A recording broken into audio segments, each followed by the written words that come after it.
Magdalena Helen Tylee immigrated to the United States in 1922 alongside her husband Ben Tylee.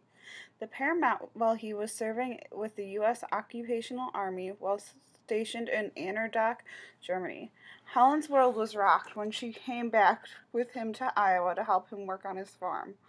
Although the United States' popular opinion of German immigrants had changed, Helen Tylee was welcomed into the close-knit farming community that her husband had been a part of.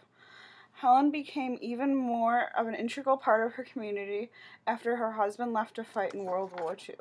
During World War I, Americans viewed Germany as a highly militarized society and the cause of them going to war. Americans viewed the sinking of the Lusitania as a direct threat on them as much as they viewed it as a threat to the nation as a whole.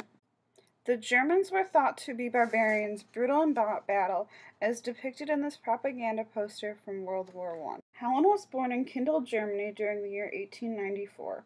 During World War I, she served as a cook at a Russian prisoner of war camp. It was in this camp where she would meet Ben, her future husband. The pair got married in Germany, then moved to Lynn County, Iowa, where Ben had worked as a farmer prior to the war. Before World War I, and even before Germany had become unified, Americans viewed Germany as full of prized authors, brilliant composers, such as Richard Wagner, and great intellectuals. Americans did not view ununified Germany as a threat to their way of life because the German government was not stable. This view began to change when, in 1871, Otto von Bismarck unified the German state. Germany then began to industrialize, and their economy threatened that of the United States. During this time, there was also a great migration of unskilled laborers who had immigrated to the United States.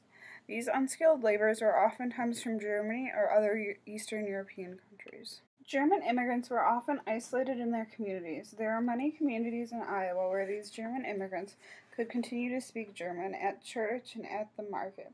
They were also able to continue their German traditions in their community with the community's full support. This came as a double-edged sword, as many German war brides were often reliant on their husbands in order to communicate with people outside of their community. Many German women had nearly exactly the same life in Iowa as they had in Germany. These women were accepted by their small communities, but not often anywhere else. This was not the case for Helen Tylee. When Ben re-enlisted in the Army and went to fight in World War II, she was forced to run their large farm with very little help. Community members began to respect her as an independent woman and also as a fierce Scrabble competitor. Helen's contribution to the war effort through her and her husband's farms helped dispel any hesitations her community members had as to where her allegiance was during the Second World War.